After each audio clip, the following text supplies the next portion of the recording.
उसे देख डीके भी जोर जोर से हंसने लगा। आखिर में डीके ने कहा, तुम्हें कितने पैसों की जरूरत है? मैं दे देता हूं। चेक मैं अकरम के ऑफिस से री इशू करवा लूंगा। मुझे अभी 1 करोड़ रुपए चाहिए। बचे 49 करोड़ मेरे नए अकाउंट में डलवा देना, अभिनव ने कहा। और ये सुन डीके उसके लिए पैसे लेने चला गया। उसके जाते ही अभिनव बलराज के पास आया और बोला, एक बात बताओ, ये अलायना के बारे में तुम कुछ जानते हो क्या? बलराज ने उसे ऊपर से नीचे तक देखा और बोला, वैसे तो सब कुछ जानता हूं, और वैसे कुछ भी नहीं। मेरा मतलब है, तुम्हें पता है मेरा क्या मतलब है? बस उसे अपनी तरफ से चिढ़ने का या गुस्सा होने का मौका मत देना। वैसे अब तुम्हें गाड़ी की जरूरत है। मैं अपने मैनेजर को बोल रहा हूं, यहां से सीधा ग्लोब मोटर्स जाओ। वहां तुम्हारी गाड़ी तुम्हारा इंतजार कर रही है। अभी पैसे मैं भर रहा हूं, बाद में जब तुम गद्दी संभालोगे तो मुझे डबल दे देना। यह सुनते ही अभिनव जोर जोर से हंसने लगा। उसने बैंक से पैसे लिए बाहर आया और एक टैक्सी बुक करके सीधा ग्लोब मोटर्स के लिए निकल पड़ा। जल्दबाजी में वो बलराज से यह पूछना ही भूल गया था कि बलराज ने उसके लिए कौन सी गाड़ी बुक की थी। जैसे ही वो अंदर गया तो उसने देखा कि शोरूम का मैनेजर दरवाजे पर खड़ा होकर किसी का इंतजार कर रहा था। उसने अभिनव को देखते ही पूछा, अभिनव गढ़वाल? मैं ही हूं, अभिनव गढ़वाल। यह सुनते ही वहां रिसेप्शन पर खड़ी दोनों लड़कियों के होश उड़ गए, लेकिन मैनेजर को अभिनव को देख कोई झटका नहीं लगा। बलराज ने उसे पहले ही बता दिया था कि अभिनव दिखने में कैसा था। चलिए मेरे साथ, मैनेजर ने कहा और आगे बढ़ने लगा। कुछ देर के बाद अभिनव एक गैरेज में आ गया था। बाहर ढेर सारी गाड़ियां खड़ी हुई थी। मैनेजर उसे उसकी गाड़ी के पास लेकर आया।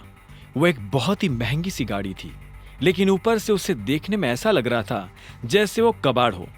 बलराज ने जानबूझकर उसे पुराना करवाया था ताकि कोई भी अभिनव पर उसकी गाड़ी की वजह से शक न करे। पर जब अभिनव ने गाड़ी के अंदर देखा तो उसे बहुत अच्छा महसूस हुआ। मैनेजर ने कहा, मैं गाड़ी के पेपर्स रेडी करवाता हूं, आप तब तक गाड़ी देख लीजिए। मैनेजर वहां से निकला और अभिनव ड्राइविंग सीट पर बैठने के लिए बढ़ने लगा, पर इससे पहले कि वो बैठ पाता उसे पीछे से एक आवाज आई, हेलो। यह आवाज एक लड़की की थी। अभिनव को लगा कि जरूर ये वही रिसेप्शन वाली लड़कियों में से कोई एक होगी, लेकिन जब वो पलटा तो हैरान हो गया। वो लड़की और कोई नहीं बल्कि चाहत थी। अभिनव ने चाहत को अनन्या के साथ अकरम की पार्टी में देखा था। चाहत और अनन्या दोस्त थी। ये सब क्या हो रहा है अभिनव? ये गाड़ी तुम खरीद रहे हो? तुम कौन हो और यहां क्या लेने आई हो? अभिनव ने तनी हुई आवाज में पूछा। चाहत को देख वो अपनी पहचान के लिए अलर्ट हो गया था। चाहत उसके सवाल पर मुस्कुराई और मीठी सी आवाज में बोली, मैं चाहत हूं, तुम्हारी बीवी की दोस्त, और ये सवाल तो मुझे तुमसे करना चाहिए। तुम यहाँ गाड़ी खरीदने कैसे आ सकते हो? अनन्या ने तो मुझे बताया था कि तुम गरीब हो।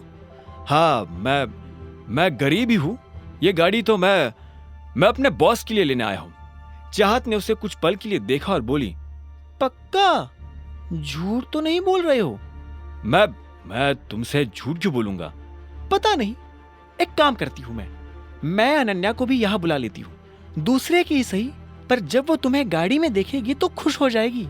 नहीं, उसे बुलाने की क्या जरूरत है? क्यों बेकार में उसे परेशान करती हो तुम बताओ ना, मैं तुम्हारे लिए क्या कर सकता हूँ? यह सुनते ही चाहत के चेहरे पर मुस्कान आ गई। उसने कहा, मुझे चाहिए ट्रीट। क्या तुम मुझे ट्रीट पर लेकर नहीं चलोगे? देखो, मैं तुम्हारी बीवी की दोस्त हूं और मुझे नहीं लगता कि तुम्हें मुझे मना करना चाहिए। इससे पहले कि अभिनव उसकी बात का कोई जवाब दे पाता, चाहत ने गाड़ी का दरवाजा खोला और वो पैसेंजर सीट पर जाकर बैठ गई। ठीक इसी वक्त मैनेजर डॉक्यूमेंट्स लेकर आया और उसने डॉक्यूमेंट्स अभिनव को दे दिए। अभिनव भी ड्राइविंग सीट पर बैठ गया।